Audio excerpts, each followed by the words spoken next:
Queridos, já há algum tempo, talvez há mais ou menos um mês, nós estamos falando a cada domingo acerca do discipulado.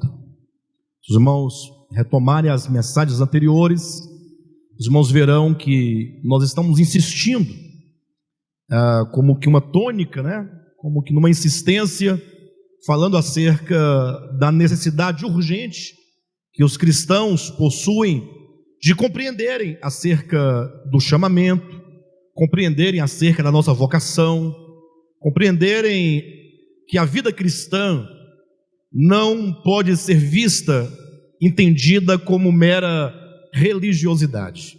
Há uma tendência muito grande de nossa parte de levarmos uma vida meramente religiosa, ou seja, nós cremos, aceitamos, concordamos, mas de repente vamos permitindo que o espírito deste mundo, o espírito dessa era, vá nos levando, nos conduzindo.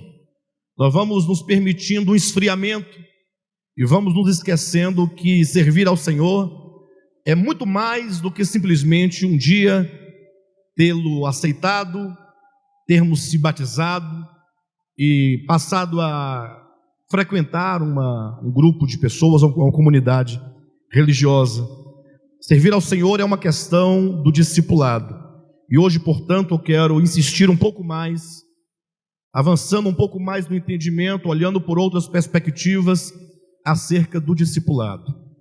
E como alguns irmãos devem ter recebido um post que eu enviei, a mensagem dessa noite traz como tema: quanto vale para você o reino de Deus? Talvez seja uma pergunta, alguém diria, uma pergunta retórica, seja uma pergunta que já tem uma resposta já pronta, Porque logo todos dirão: não, o reino de Deus para mim é tudo, não tem preço nenhum do mundo que pague pelo reino de Deus. Ou talvez outra pessoa possa até mesmo discutir dizendo: ora, mas como assim, quanto custa o reino de Deus? O reino de Deus é a graça de Deus e, portanto, não custa nada para ninguém. O reino de Deus está aí gratuitamente, graciosamente para todos. Alguns podem pensar que esse tema seria um tema talvez estranho e que não se devesse usar tal expressão: quanto vale para ti o reino de Deus? Bem, mas para essas duas colocações, esses dois questionamentos, eu diria que não podemos simplesmente falar que o reino de Deus para nós vale tudo. Essa mensagem ela tem um tom reflexivo e, de certo modo, de advertência, para que, ouvindo, você possa refletir e considerar. Talvez você nunca tenha considerado deste modo, quanto para mim, efetivamente, quanto valor, de fato, eu, Alexandre Rodrigues, dou ao reino de Deus. Talvez cada um deve refletir sobre isso, pensar acerca do reino de Deus e saber qual o valor que de fato nós damos. Porque quando nós ouvimos a palavra de Deus e nós refletimos aplicando a nós aquilo que nós ouvimos do Senhor, certamente a luz do Senhor brilha e revela. É onde nós podemos nos arrepender, é quando nós temos uma possibilidade de mudança. Porque se simplesmente ouvirmos a palavra e não houver uma reflexão e uma aplicação da palavra no nosso ser, cada um tomando para si, ela certamente não produzirá os efeitos necessários. E para aqueles que pensam que não deveríamos perguntar quanto vale para ti o reino de Deus, na verdade, quem trata abundantemente sobre esse tema, sobre o valor do reino de Deus, é o próprio Jesus nos evangelhos, Não somente uma nem duas, mas uma série de vezes o Senhor Jesus, ele fala acerca do valor que o reino de Deus tem para o homem. Não no sentido de que o homem possa comprá-lo ou possa adquiri-lo, mas que tanto de valor nós damos ao reino de Deus. Porque aquilo que nós muito valorizamos é aquilo com que nós gastamos tempo, é aquilo para o qual nós nos doamos. Quanto menos valor nós damos a alguma coisa, mais nós deixamos a desejar, mais nós nos afastamos, mais nós desprezamos. Todo desprezo que alguém pode dar a qualquer coisa Esse desprezo, ele é o resultado, na verdade, de um não valor ou de um pequeno valor que se dá àquilo que nós desprezamos. Agora, se nós amamos, se nós consideramos quão grande, quão importante, quão essencial é o reino de Deus, ou qualquer outra coisa, então, quanto maior o valor, mais doação, mais entrega, mais tempo nós gastamos com aquilo que nós amamos, com aquilo que nós desejamos. Eu citarei aqui uma série de parábolas, não terei como ler todas elas, mas os irmãos poderão anotar e depois em casa fazer a verificação. Quero aqui citar primeiramente duas parábolas que Jesus contou. A primeira parábola da dracma perdida, está em Lucas capítulo 15. É a segunda parábola de uma série de 4 em Lucas capítulo 15, a parábola da dracma perdida, e também uma outra parábola em Mateus capítulo 13, numa série de 7, salvo engano, a quarta ou quinta parábola, que é a parábola do tesouro escondido. Quando Cristo queria falar alguma verdade para os seus discípulos, ele não raras vezes falava em forma de parábolas, porque a parábola, como ela insinua uma situação concreta, embora seja apenas uma simulação, mas ela simula uma situação possível, digamos assim. Então é muito mais fácil para que o ouvinte ele possa compreender a dimensão de um conceito. Se eu falasse, por exemplo, olha, o reino de Deus é tudo, não é? Aí você já certamente é tudo. Mas quando se coloca esse conceito dentro de uma parábola e simula uma situação, então nós podemos vislumbrar melhor o conceito. E então, quando nós vimos lá em Lucas capítulo 15, Jesus coloca ali a parábola primeira da ovelha perdida, depois a ovelha da dracma perdida, depois a parábola do filho perdido, né?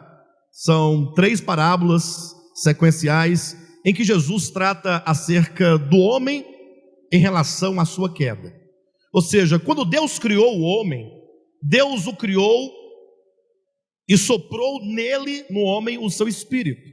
O espírito divino é a dimensão espiritual dentro do homem e, portanto, é a dimensão do reino de Deus dentro do homem. Quando Cristo disse nos evangelhos, o reino de Deus está dentro de vós, ele falava exatamente dessa presença imanente do próprio Deus, do próprio Espírito de Deus, dentro do homem, capaz não somente de salvá-lo, mas sendo Deus dentro do homem como o seu tudo.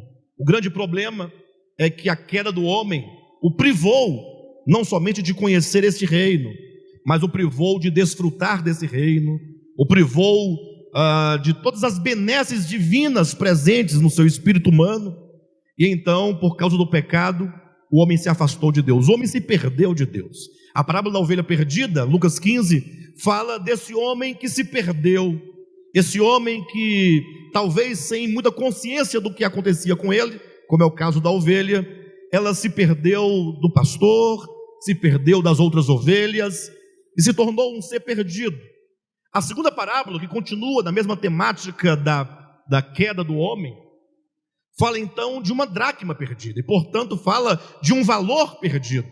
Ou seja, quando o homem ele cai, ele perde muitos valores são perdidos. Aquilo que é essencial é perdido, porque a queda fala de um estado de ilusão do homem. O homem passa a viver na ilusão de uma mente caída, de um coração caído, e agora tudo aquilo que não é essencial, que não é importante, que não é bom, que não é justo, que não é saudável, que não é Deus, passa a ser desejado pelo homem. Então o reino de Deus é como que um bem que o homem perdeu. Não que ele tenha perdido, porque já o Espírito não está mais dentro dele, não é assim, mas que agora ele está privado de um valor, e esse valor precisa ser reencontrado. Alguém poderia dizer, pastor, eu entendo perfeitamente o que você diz, mas eu entendo também, seria o argumento de alguém dizendo que a parábola da dracma perdida fala de uma obra que o próprio Deus realiza em busca de um bem que se perdeu. Ou seja, é a salvação do homem, é Deus em busca de encontrar o homem. Ora, mas se você entender por esse aspecto, você diria que o homem perdido, imagine só, teria sido perdido por quem? Deus teria perdido o homem? Então Deus seria o causador da queda do homem? Então, na verdade, essa moeda perdida, essa dracma, ela fala de valores que com a queda do homem foram perdidas, ou foram perdidos. Que o homem agora, ele perdeu aquilo que ele tem de mais importante, que é a consciência de Deus nele, que é a presença de Deus nele, que é a habitação de Deus nele. E aí então é que nós vamos à parábola do tesouro escondido. Então essa parábola da dracma perdida, ela dialoga com a parábola do tesouro escondido. Porque falando do tesouro escondido, Jesus fala que o reino dos céus, que seja o reino de Deus, é como um tesouro escondido num campo. Então imagine você que já está dizendo que o reino de Deus, embora presente, ele está oculto. Ele está oculto em razão da queda do homem. Que tudo aquilo que aconteceu no coração do homem o impede de ver, o impede de perceber, o impede de contatá-lo, de encontrá-lo. Mas diz Jesus que esse tesouro escondido no campo, uma certa ocasião, um certo homem o encontrou esse tesouro. Imagine talvez que alguém estivesse ali, arando a terra, ou cavando algum buraco, alguma coisa, trabalhando a terra, e de repente ele encontra um tesouro valiosíssimo, um tesouro precioso. Diz Jesus então que este homem, quando descobriu que naquela terra onde ele trabalhava havia um tesouro, ele então novamente cobriu o tesouro, voltou para sua casa, vendeu tudo quanto possuía para adquirir aquele terreno, porque ali estava um tesouro. E com essa parábola, portanto, Cristo coloca claramente o homem na cena, dizendo que o tesouro, sendo ele o reino de Deus, ele está perdido, ele está escondido, mas de repente alguém o encontra. Se eu perguntasse nessa noite, quantos aqui já encontraram esse tesouro escondido, eu seria capaz de apostar que todos nós aqui levantaríamos a mão, sinalizando que nós encontramos a graça do Senhor Jesus, que nós um dia tivemos os olhos abertos do coração e pudemos então contemplar a Cristo como sendo a imagem exata do Pai, e nós então compreendendo essa pessoa maravilhosa e bendita que é Jesus Cristo, sua obra de redenção, a sua misericórdia, a sua graça, a sua bondade, pode falar assim: eu encontrei este tesouro escondido. E eu não tenho dúvida de que nós aqui, pela graça de Deus, pela misericórdia de Deus, quando a candeia do nosso espírito foi acesa, lembrando a parábola lá da dracma perdida, uma mulher que acende uma candeia para iluminar a casa em busca dessa dracma que havia perdido. Portanto, quando a luz ilumina, nós enxergamos. O reino de Deus é uma questão de visão espiritual. Ou seja, se é dito que o tesouro está num campo, está escondido, que um homem o encontrou, ou seja, tudo é uma questão de você ver, de você encontrá-lo, de você ter uma percepção acerca do reino de Deus. E a pergunta que eu faço é: você encontrou esse tesouro, que é o próprio Cristo, que é a mensagem do Evangelho, que é o próprio reino de Deus? Talvez você diga: sim, eu o encontrei. A questão é que a parábola tem uma segunda parte.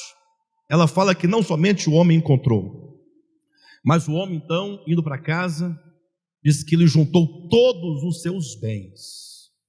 Ora, se é dito que juntou todos os seus bens, eu imagino que ele deveria ter alguns bens, certamente. Não fala de alguém que era desprovido de propriedades, mas um homem que, tendo alguns bens, tendo algumas propriedades, diz que ele vendeu tudo quanto tinha para adquirir aquele tesouro. E nesse ponto Jesus coloca a questão de quanto custa, no caso para essa pessoa da parábola, quanto custava para ela o reino de Deus, uma vez que o reino de Deus é comparado a um tesouro escondido no campo. Para aquela pessoa, ela entendeu que o reino de Deus valia tudo o que ela possuía. Então veja que ela simplesmente não vendeu algumas coisas, mas ela vendeu tudo quanto possuía para adquirir aquele tesouro. Isso mostra que o reino de Deus é uma questão não somente de visão espiritual, o quanto você já viu desse reino. Talvez você diga: eu já vi bastante, pastor. Olha, para você ter uma ideia, eu escuto vários pregadores, eu sou cristão há muitos anos, eu já li dezenas de livros, e portanto a minha visão hoje é uma visão clara. Eu tenho clareza, eu posso dizer categoricamente que eu encontrei esse tesouro. Agora, a grande questão é o quanto você valoriza esse tesouro. No caso da parábola, aquele homem vendeu tudo o que tinha. Nesse sentido, a Escritura ela é absoluta.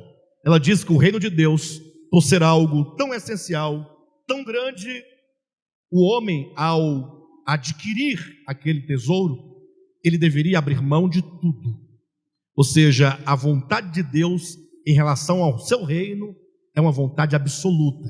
É uma vontade que não deixa espaço para você falar assim: não, eu faço o seguinte, eu vou me doar um pouco, eu vou fazer somente um pouco, ou somente uma parte. Mas é dito que nós devemos, para tomar posse desse reino de Deus, nós devemos valorizá-lo absolutamente, dando o valor que lhe é devido, e para tanto abrindo mão de todas as coisas. É uma questão de visão, uma questão de valor.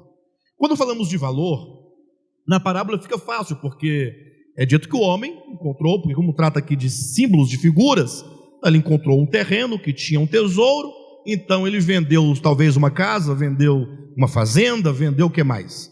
No contexto da época, alguns escravos que ele tivesse, pegou algum dinheiro que ele tinha guardado, né, alguma reserva que ele tinha, e se ele tivesse ali talvez alguns carros, ele também tenha vendido, de modo então que ele foi lá e adquiriu.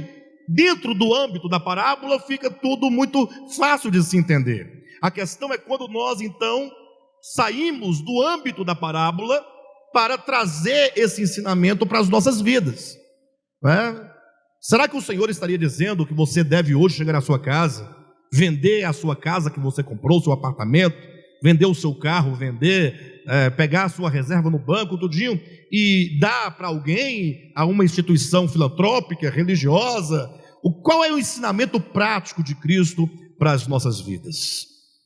Esse é um aspecto importante. E o texto que nós lemos agora à noite, Lucas capítulo 14, quero que os irmãos abram, por gentileza, traz esse ensinamento para nós de maneira bem prática. Nos ensina a questão do valor do reino de Deus e o que significa de modo prático para nós, no caso, esse valor que nós damos ao reino de Deus e como de fato nós podemos adquirir este reino por esse tão alto valor, né? Capítulo 14 de Lucas, versículos 25 em diante, diz assim: grandes multidões o acompanhavam, e ele, voltando-se, lhes disse. Então Jesus estava andando, ele andava de cidade em cidade, de lugar em lugar, de aldeia em aldeia, e ele tinha consigo os seus discípulos, seriam aqueles a quem ele chamou de maneira específica, chamou a Pedro, chamou a Mateus, chamou Tiago, chamou João, mas também havia multidões que seguiam a Cristo. As pessoas que logo cedo acordavam e já procuravam ali onde estava Cristo, e aquelas multidões iam vindo, multidões de vários lugares, de várias regiões, e agora Jesus caminhando, e as multidões seguindo-o, e aqui seguindo literalmente falando, seguindo os passos literais, seguindo o deslocamento de Cristo de uma região para outra, e Cristo então vendo essas multidões seguindo-o literalmente falando, não pelo discipulado, mas seguindo a distância percorrida por Cristo, Cristo agora vai se utilizar dessa situação para falar sobre o discipulado. Jesus então para, as multidões também param, e voltando-se para as multidões, Jesus fala o seguinte, versículo 26, veja o que diz: se alguém vem a mim, olha que maravilha, se alguém vem a mim, ele coloca numa hipótese, e não aborrece a seu pai, e mãe, e mulher, e filhos, e irmãos e irmãs, e ainda a sua própria vida, não pode ser meu discípulo. Lógico, o ensinamento de Cristo não é que você deve aborrecer os seus pais no sentido de não amá-los, até porque a Escritura, Antigo e Novo Testamento, ensina-nos que devemos nós honrar nossos pais, amar uns aos outros. Esse aborrecer significa que se você ama mais a seu pai, ama mais a sua mãe, mais a sua mulher, mais aos seus filhos, mais a si mesmo do que ao Senhor, neste caso, olha como é absoluto, não pode ser meu discípulo. O discipulado, ele não tem um acordo. O discipulado não é uma opção. O discipulado, ele é absoluto. Se você quer ser discípulo, você precisa saber que você terá que pagar um preço por isso. Alguém dirá, pastor, pagar preço, logo você, com esse tipo de conversa, Jesus já pagou todo o preço por nós.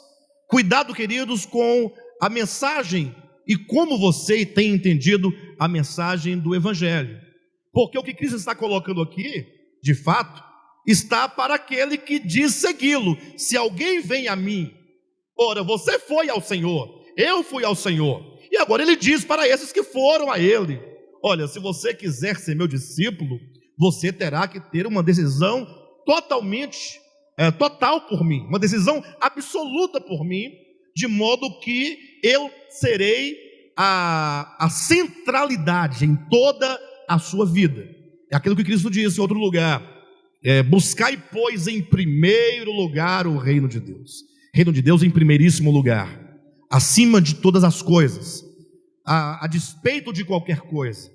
Ele diz, olha, aquele que ama a pai, mãe, mulher, filhos, ou a si mesmo mais do que a mim, não pode ser meu discípulo. Eu me recordo agora de uma situação, João capítulo 6, quando Jesus falou aquela grande mensagem tão orgânica acerca da fé, acerca da vida eterna, acerca da ressurreição. É dito que aquelas multidões, essas mesmas aqui, as multidões que o ouviam naquela ocasião, o abandonaram. Ora, por que o abandonaram? Por que as multidões abandonam a Cristo naquele momento? Ora, abandonam porque elas tinham um outro interesse ao seguir a Cristo. E isso é um grande problema quando se segue a Cristo por outros interesses, ou quando se segue a Cristo por nenhum interesse absolutamente, nem mesmo de seguir a Cristo, mas por mera religiosidade, por mera cultura, por mera tradição, por mero costume. E tendo todas as multidões voltado, Jesus olhou então para os 12, ficaram 12 apenas. Ele disse, vocês também não querem voltar? Vocês também não vão me abandonar neste momento? E Pedro então, olhando para Cristo, disse, Senhor, para onde nós iremos? Para onde? Somente tu tens as palavras de vida eterna. E aqui há algumas considerações a ser feitas. Primeiro, quando Cristo diz, e vocês também não querem voltar? Ele está dizendo o seguinte, olha, eu vim da parte do Pai, eu, Cristo eterno, me fiz homem, me fiz carne, aqui estou, e eu tenho plena certeza e plena consciência da missão para a qual eu fui enviado. Jesus sabia quem ele era, ele sabia que ele veio da parte do Pai, sabia que ele voltaria para o Pai, sabia que ele veio efetuar a obra de redenção, e ele estava, portanto, no coração totalmente determinado a cumprir a vontade do Pai, ainda que as multidões o abandonassem.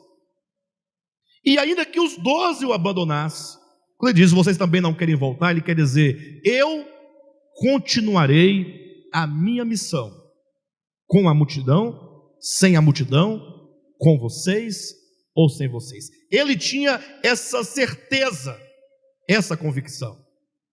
E agora então ele pergunta para os discípulos, eles também não queriam voltar, eram 12. Foi quando Pedro então falou, Senhor, se nós não seguirmos o Senhor, nós vamos para onde? É aquela questão, às vezes coisas tão pequenas, tão mesquinhas, nos impede de seguir o Senhor.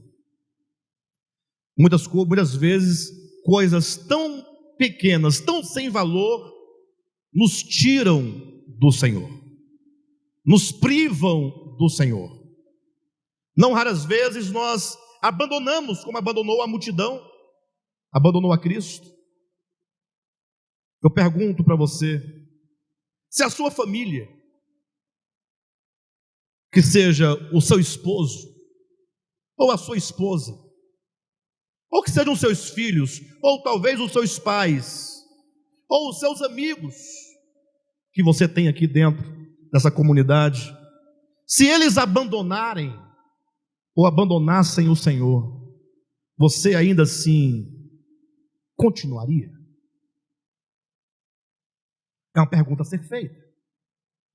Ou seja, o que me prende nesse serviço?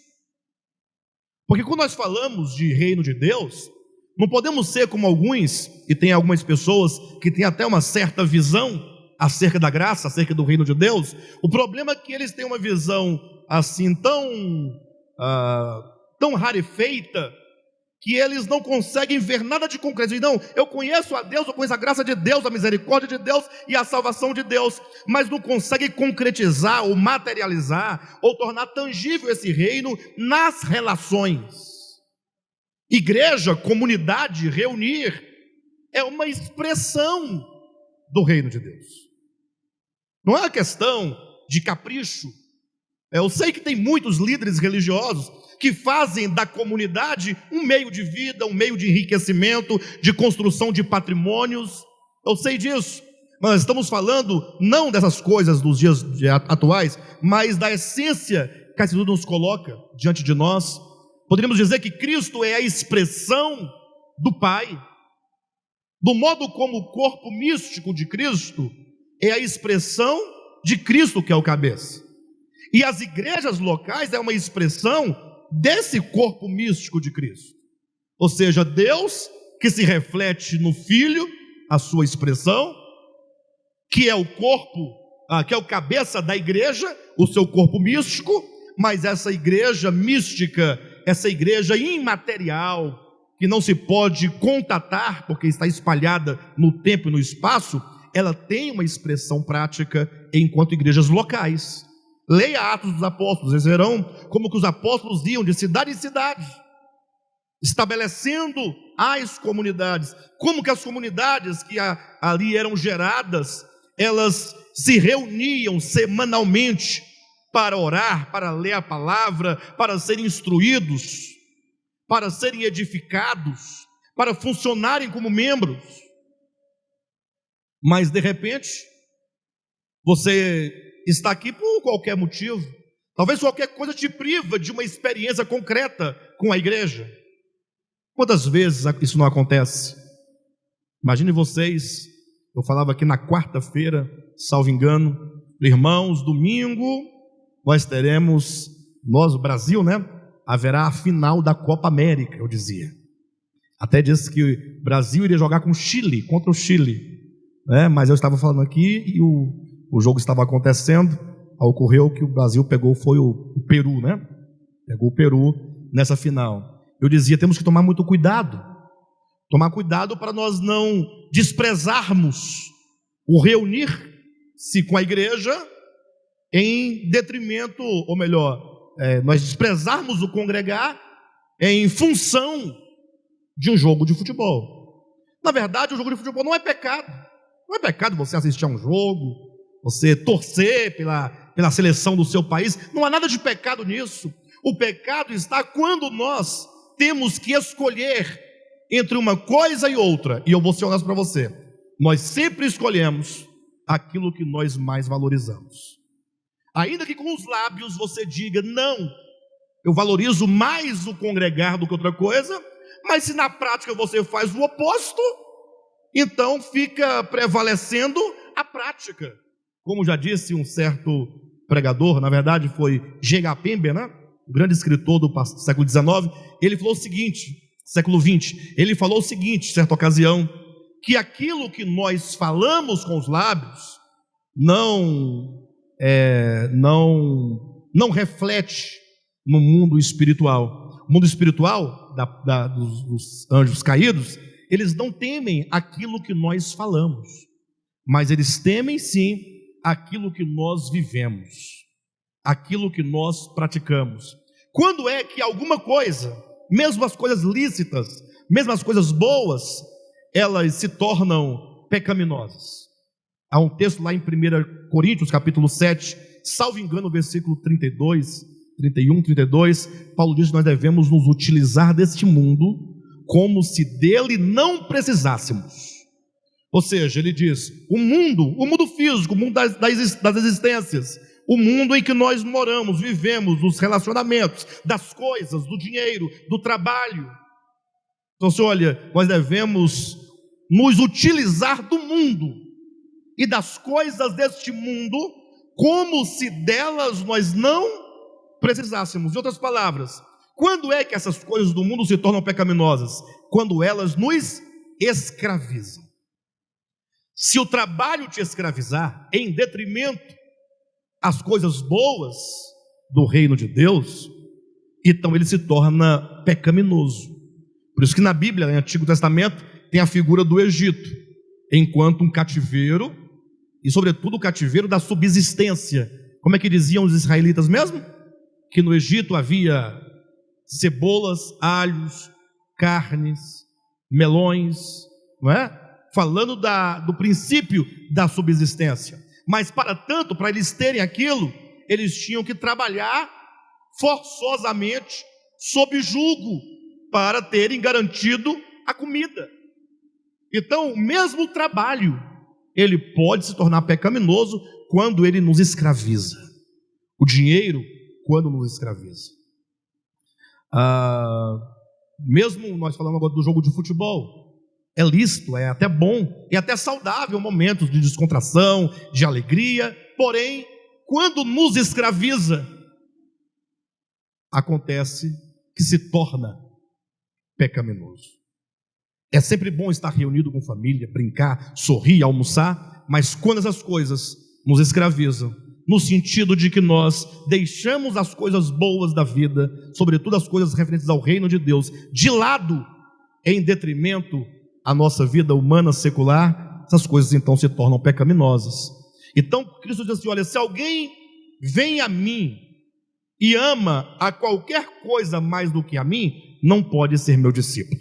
Versículo 27, e qualquer um que não tomar a sua cruz e vier após mim, não pode ser meu discípulo. E aí Cristo começa a colocar aqui o preço do discipulado.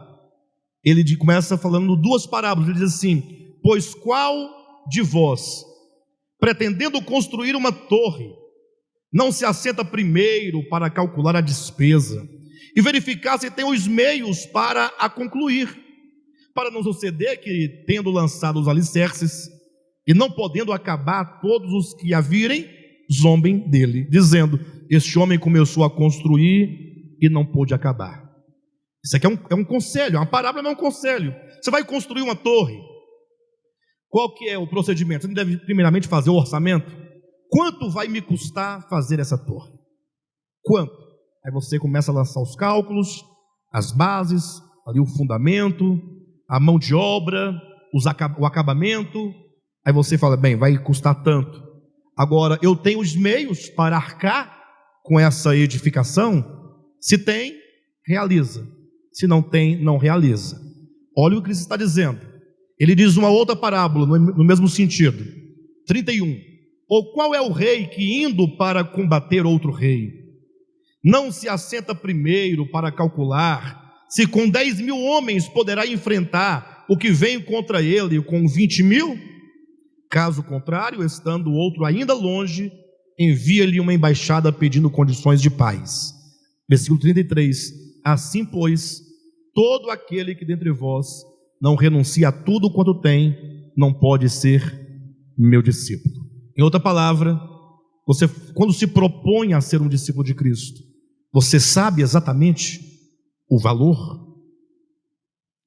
Na verdade, há uma inversão no pensamento, porque geralmente, pelo menos assim, eu fui ensinado por muito tempo, e até hoje muitos são ensinados da mesma maneira. Então, olha, para você ser discípulo de Cristo, você vai ter que abandonar algumas coisas. Aí eles colocam, você tem que abandonar, por exemplo, o jogo de futebol. Você nunca mais vai poder assistir um joguinho de futebol. Você está em casa à toa, tranquilo, está tão bem, tem um joguinho, não pode, é pecado assistir o joguinho de futebol. Aí você também foi ensinado que você não poderia mais tomar suco de uva fermentado, né?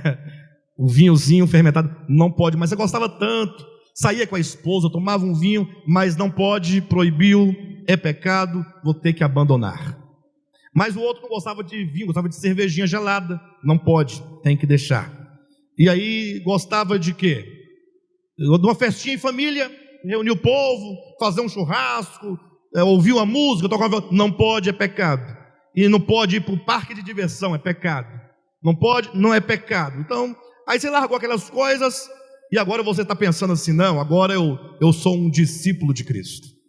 Mas na verdade, Cristo ensinou totalmente o oposto disso. Ele diz que todas essas coisas são lícitas, desde que elas não te escravizem.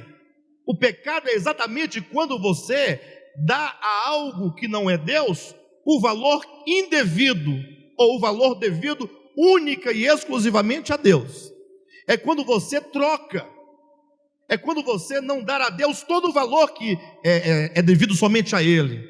É quando qualquer outra coisa te rouba, te tira e te priva do Senhor.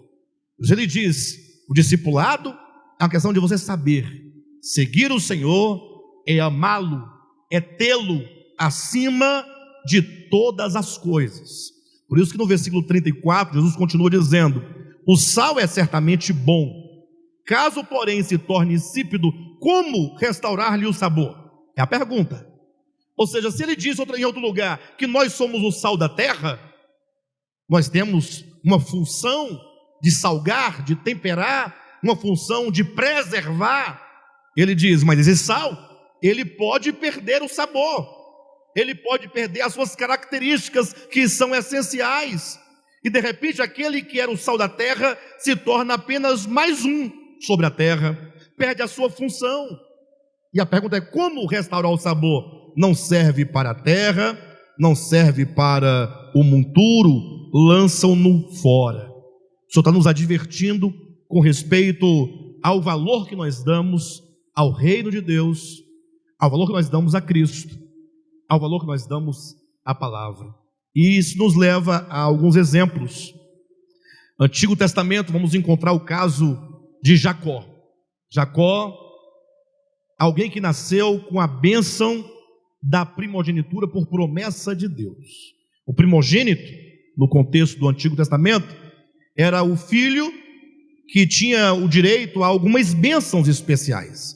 Tinha direito ao sacerdócio, à realeza e à porção dobrada da herança. Então, ele tinha essa tríplice bênção, no caso, aquele que era o primogênito. Jacó, então, ele nasceu não o primeiro filho, a sua mãe estava grávida de gêmeos, o seu irmão Esaú saiu primeiro, e Jacó então se pôs atrás de alcançar a bênção da primogenitura. Irmãos, ele fez de tudo que era possível para obter a bênção da primogenitura, até mesmo coisas negativas ele fez. Desde o ventre ele lutava por tal bênção, lutando com seu irmão para nascer primeiro, depois enganou seu irmão, mentiu para o seu irmão, Esaú, o oposto de Jacó, era alguém que pensava, não, vai dar tudo certo. Ele, embora tivesse nascido primeiro, certa ocasião vindo do campo, foi caçar, voltou do campo sem conseguir pegar nenhuma caça, voltava com fome, e o seu irmão, já prevendo que isso poderia acontecer, ficou em casa preparando um guisado, um guisado de lentilhas. Lentilha era um cereal do povo mais pobre que havia naquele tempo. Então todos os pobres tinham acesso à lentilha. E ele fazendo aquele guisado, temperando, o cheiro subindo, bem na hora que seu irmão voltava do campo. Imagina que seu irmão vendo aquele guisado, com uma fome, talvez estivesse 2, 3 dias no mato, ali tocado, atrás de uma caça, com fome, cansado, desesperado. E aí ele falou assim, me dê um pouco desse guisado. Jacó espertamente disse: eu dou até todo o guisado se você quiser. Eu posso trocá-lo pelo seu direito de primogenitura. Olha a cabeça de Jacó. Mas olha também agora a mente e o coração de Esaú. Esaú diz assim: eu aceito a troca. Pode ficar com a primogenitura e eu fico com o guisado de lentilhas. Ele bastasse dizer só isso, parasse por aí. Mas ele falou a seguinte frase: o que me importa a primogenitura se eu tenho fome agora? Isso revela um coração de desprezo por algo tão grande, ao passo que ele dava o maior valor a um guisado, um prato de lentilhas. Em termos de hoje, poderia dizer um miojo bem feito, um macarrão instantâneo bem feito, um cheiro verde cortadinho, 2 ovos estralados dentro, né? É um miojo, uma comida muito básica. Mussarela, você coloca mussarela? Fica bom? Eu nunca coloquei mussarela. Com tomate, cebola. Mas está ficando muito rica essa comida. Nós temos que deixar no básico. Só o ovo estralado dentro. Quebra o ovo dentro com uma cebolinha, um tomatinho e um cheiro verde. Tá, vou colocar esse queijinho. Tudo bem. Sem problema. Ele disse: o que me importa o direito de primogenitura? Ou seja, o que Esaú fez? Ele pensou no seu momento. Ele falou assim: eu tenho fome agora. Essa primogenitura, eu sei lá, nem sei se eu estarei vivo daqui para lá. O que me importa? Ou seja, ele desprezou o maior bem que ele podia ter enquanto herdeiro do seu pai. Abra sua Bíblia no livro de Hebreus, por gentileza, capítulo 12. Veja o que essa escritura nos coloca.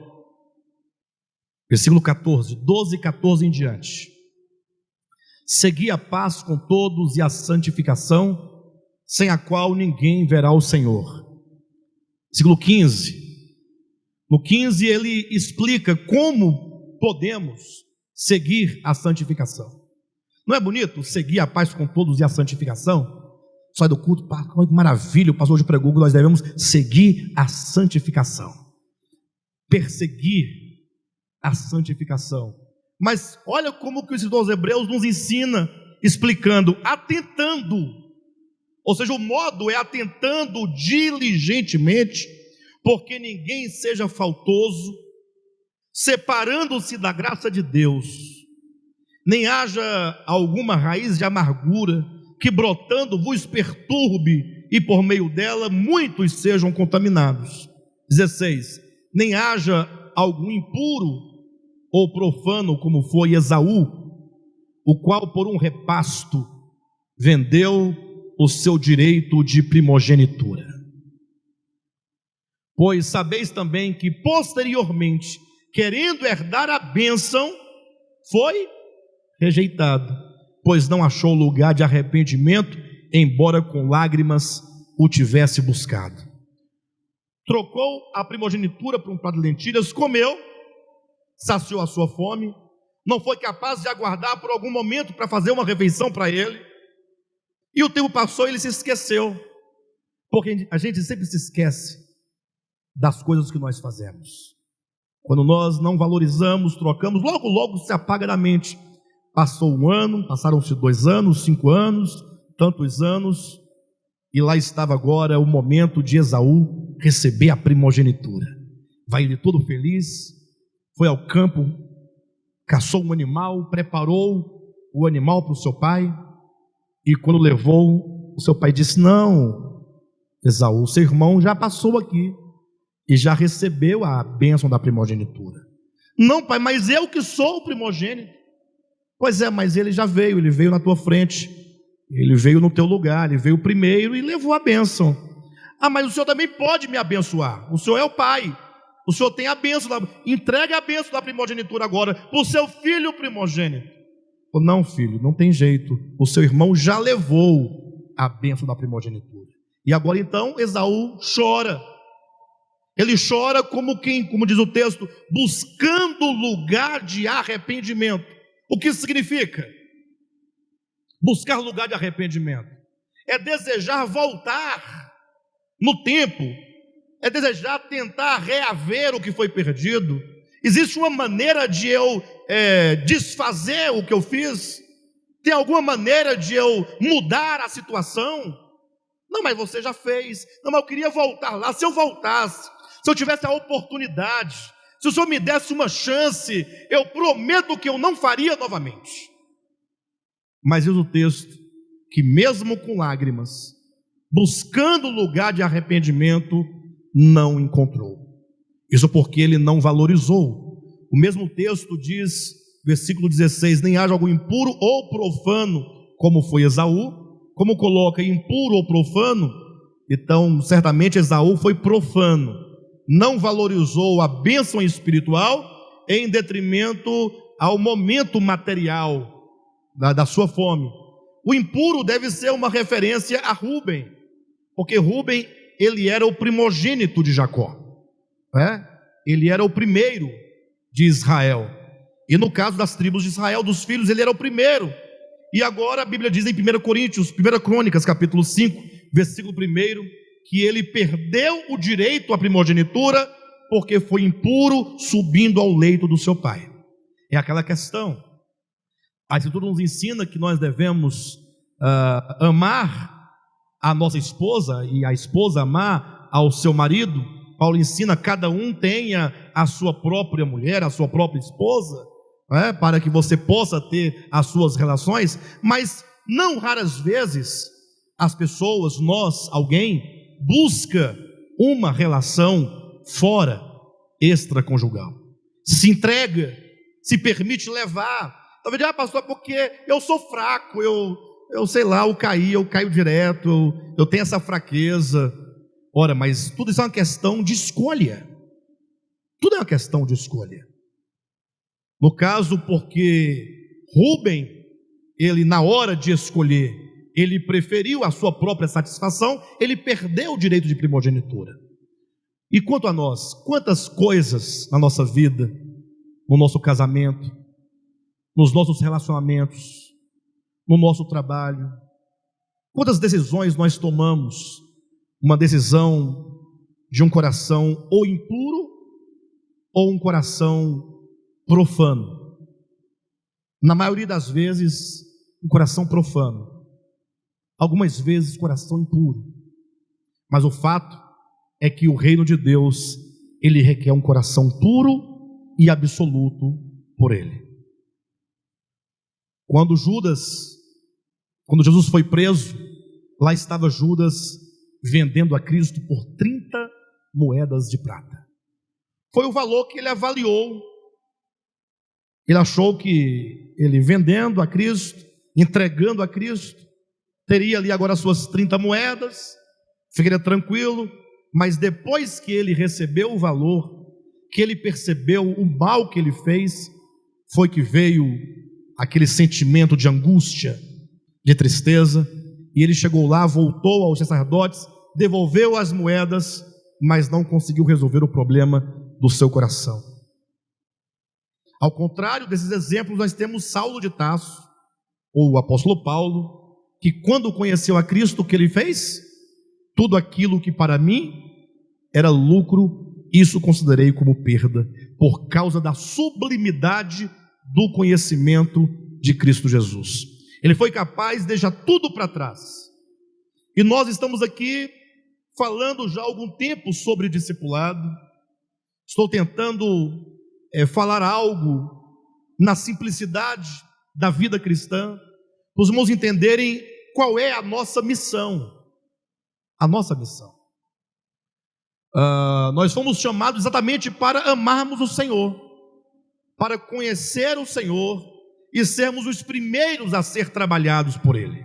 Ou seja, nós somos o primeiro alvo que o Senhor quer trabalhar, curar o nosso coração, transformar nossa alma, tratar com o nosso egoísmo, tratar com a avareza, tratar com a nossa carne e nos fazer um discípulo verdadeiro, um discípulo genuíno, alguém que não coloca nada à frente de Jesus ou acima de Jesus, né? Mas esse é um trabalhar longo. Eu não sei se os irmãos entendem o que eu estou dizendo, mas nós estamos num processo.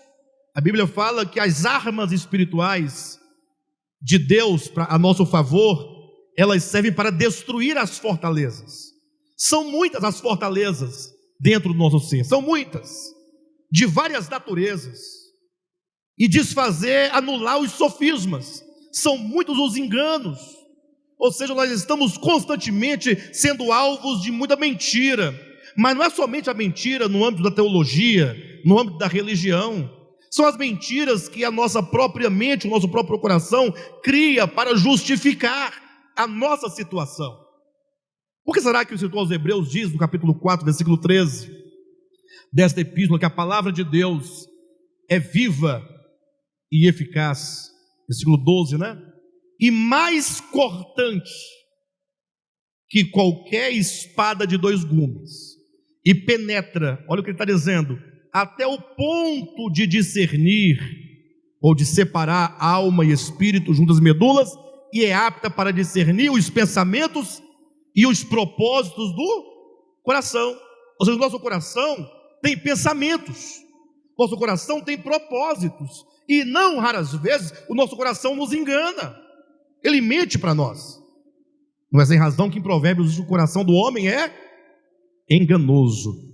Jeremias, né, capítulo 17, enganoso é o coração do homem, quem o conhecerá? Então, não raras vezes nós estamos ali sendo enganados com uma série de sofismas. Um deles, muito atual nos dias de hoje, é aquele que diz: eu sou igreja. Eu sou igreja. Eu não congrego porque eu não preciso. Eu sou igreja. Você é igreja de quê? Que igreja que você é? Ou seja, quem te enganou dizendo que você é igreja? Pastor, eu não sou igreja? Aprendi aqui. Aqui não. Aqui você aprendeu que nós somos a igreja. Igreja é um termo coletivo. Você é parte dela. Você sozinho, você não pode ser igreja. Você pode ser no máximo uma pedra na edificação da igreja, na edificação desse grande edifício. Como membro do corpo de Cristo, você é somente um membro. Você não é corpo de Cristo. Ah, eu sou corpo de Cristo. Tem pessoas que se ausentam do corpo em nome da verdade do corpo de Cristo. Isso é um sofisma, isso é um engano. Se ausenta da comunidade, da comunhão da igreja, justificando o que é igreja. Isso é um engano.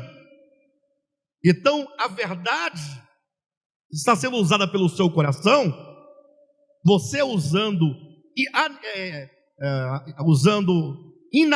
inadequadamente a verdade de Deus, profanando, maculando, para justificar a sua negligência. Aí vem as armas de Deus, que são espirituais, para anular sofismas. Quando anula os sofismas, destrói as fortalezas, aí sim, aí o pensamento é conduzido cativo à obediência de Cristo. Nós estamos vivendo os dias de grande apostasia. Não tem como você ler Apocalipse capítulo 3, 14 em diante, igreja em Laodiceia, e não perceber a sua realidade nos dias de hoje, e não perceber os efeitos desse espírito de Laodiceia nos dias de hoje. A nossa luta hoje é compreender essas verdades e nos dispor e caminhar e seguir. Qual a sua pretensão? Não, a minha pretensão é amar a Deus, amar o Senhor e amar os irmãos e servir a eles. Só isso. Na verdade, quando isso acontece, você é o primeiro favorecido. Você é o maior favorecido. Porque a salvação está operando dentro de você. Você está sendo salvo. Outro sofisma é a ideia de uma vez salvo, para sempre salvo. Como assim sofisma, pastor? Não é verdade que uma vez salvo, para sempre salvo?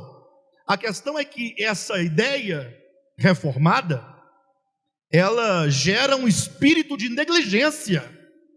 O que tem de gente dizendo: eu estou salvo. Eu pergunto: salvo de quê? Salvo de quê que está salvo? Eu pergunto. Por que você está salvo? Não, porque Jesus morreu por mim. Eu falei, não, isso eu sei, não tenho dúvida. Quer saber se você está salvo, que Cristo morreu pelos pecados da humanidade inteira? Isso eu sei. Eu quero saber se você de fato creu no nome de Cristo, e porque creu, teve seus pecados cometidos todos perdoados, e porque creu, teve a sua consciência, o seu juízo, a sua mente e o seu coração alinhados, justificados ao Espírito de Cristo. Porque quando você diz, eu estou salvo, quando se experimenta a salvação, você é liberto e você é salvo, não somente dos pecados, mas do pecado, enquanto esse estado de inconsciência e estado de ilusão, de engano, de sedução no coração do homem. O apóstolo Paulo vai deixar claro em Romanos capítulo 6, que o homem, ou ele é escravo de Cristo, ou ele é escravo do pecado. Não tem como você ser escravo dos dois ao mesmo tempo. Então é certo que a obra de Cristo a nosso favor, obra de salvação, essa obra é eterna. Não há de se duvidar que a obra que Cristo realizou de salvação é uma obra eterna. Agora, se eu experimento essa obra eterna ou não, isso é outra coisa, é outro departamento. Criar uma dicotomia entre salvação judicial e orgânica, como se duas coisas diferentes fossem, é cometer um grande engano. Não se pode estar salvo judicialmente falando e perdido, totalmente perdido organicamente. Deus não é Deus de meia salvação e nem de duas salvações. Ele só tem uma salvação, não tem duas salvações. Não, porque tem a salvação judicial orgânica. Tem dois aspectos de uma única e mesma salvação. Quando Cristo realiza na cruz, nele, embora nele seja orgânico, para mim é judicial. Mas eu preciso me apropriar desse sacrifício com fé, desse judicial com fé. Quando eu tomo esse judicial, essa mensagem de perdão e reconciliação por fé, agora essa mesma palavra, ela é trabalhada dentro de mim, operando o aspecto da salvação orgânica. Então não há a negação do judicial. Estou dizendo que não há essa dicotomia em que você pode dizer, estou salvo, porém perdido. É uma contradição, não é? Pastor, mas e aí? E aí que todos aqueles que creem no sacrifício de Cristo, que Ele realizou, se crê de fato com a fé de que nós falamos aqui na quarta-feira passada, certamente você está caminhando, está envolvido no processo. Essa palavra está produzindo fruto dentro de você, no sentido de pouco a pouco estar aniquilando o velho homem e gerando o novo homem, uma nova consciência. Queridos, nós precisamos atentar para isso. Mais do que nunca e urgente, precisamos atentar para o nosso chamamento e para o preço do discipulado. Precisamos saber que o Senhor nos convida e nos chama para seguirmos a Ele verdadeiramente. Tá bom?